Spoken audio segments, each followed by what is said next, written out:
Il est 8h30. Merci de passer cette matinée avec nous. Il fait 13 degrés ce matin à Jérusalem. Immédiatement, la revue de la presse israélienne relayée par Radio J. Oui, nous retrouvons Olivier Granillic à Jérusalem. Olivier, dans quelques semaines, vous l'avez dit dans le journal, il y aura plus de 50 000 cas de contamination par jour. C'est ce qu'a indiqué en tout cas le Premier ministre israélien. La question est posée, se dirige-t-on vers une politique d'immunité collective en Israël ? Oui, c'est une question que se posent en tout cas ce matin de nombreux quotidiens, dont le Israël Hayom, que sans fin dans les centres de dépistage, des dizaines d'enfants qui ont repris l'enseignement à distance, espace aérien, qui pourraient rouvrir dans les jours à venir.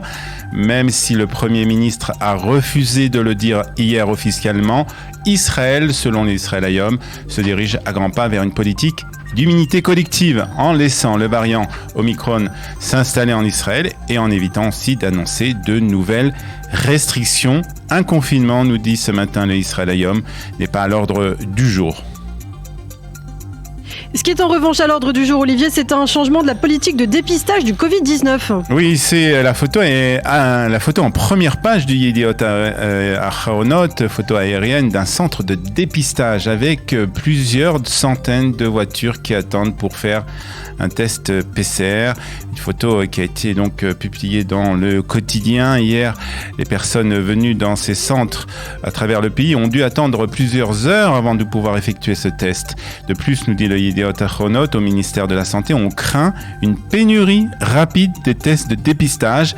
Et donc, Naftali Bennett a annoncé hier, lors d'une conférence de presse, qu'Israël va changer sa politique de dépistage du virus. Alors, si vous avez été en contact avec une personne contaminée et que vous avez été vacciné au moins 3 fois, vous ne serez donc plus obligé de faire un test PCR et de vous mettre en quarantaine. Un test antigénique sera suffisant. Cette mesure, nous dit le quotidien, a pour but surtout d'alléger les centres de dépistage qui croulent sous le nombre de personnes qui viennent se faire tester. Et dans la foulée, le Premier ministre israélien a aussi annoncé que les plus de 60 ans recevront prochainement, je crois dès aujourd'hui, une 4e dose. Oui, c'est une décision qui a été prise par le directeur du ministère de la Santé, annoncée hier par le Premier ministre lors donc de cette conférence de presse. Il s'agit, nous dit le Haaretz, d'une couche supplémentaire de protection pour les populations les plus vulnérables. Naftali Bennett a donc de nouveau appelé aussi les Israéliens à aller se faire vacciner et a demandé aux parents de faire vacciner leurs enfants. Il a aussi mis en garde les Israéliens contre un certain laisser-aller.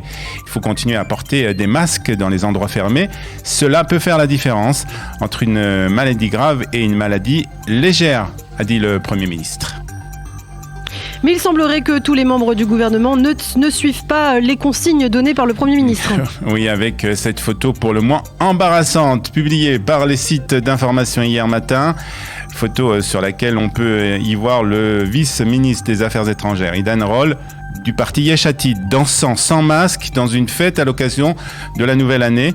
Le reste des invités ne portant eux aussi pas de masque. Le bureau du vice-ministre a publié un court communiqué indiquant qu'il s'agissait d'un événement qui s'est déroulé selon toutes les consignes et les invités avaient subi eux-mêmes un test de dépistage le même jour pour plus de sécurité.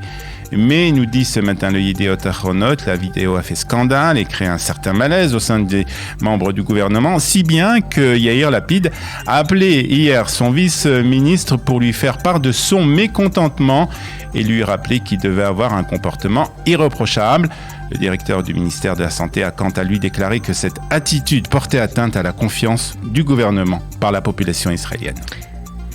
Un mot de sécurité à présent, Olivier, avec la réaction du Premier ministre israélien après l'envoi par le Hamas de 2 roquettes en direction du bord de mer de Tel Aviv.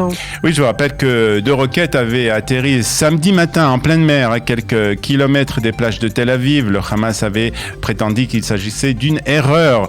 Les balivernes du Hamas concernant les éclairs et les orages qui reviennent chaque hiver ne nous intéressent plus, a déclaré hier le Premier ministre.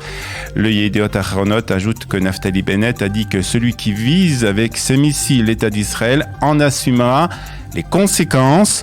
Le Maariv nous apprend par ailleurs que Tsahal a bombardé, lui, des positions du Hamas dans le sud de la bande de Gaza après donc les tirs de roquettes depuis l'enclave palestinienne. Et puis enfin, nous terminons avec la grippe aviaire qui est toujours présente en Israël. En effet, la presse israélienne continue de nous parler de cette grippe qui attaque essentiellement les animaux et qui est toujours présente en Israël. Le ministère de l'Agriculture a annoncé hier que 2 nouveaux foyers de grippe aviaire avaient été détectés dans le nord d'Israël. L'épidémie du virus H5N1 avait débuté dans la vallée de Hula, dans le moshav de Margaliot, en Haute-Galilée.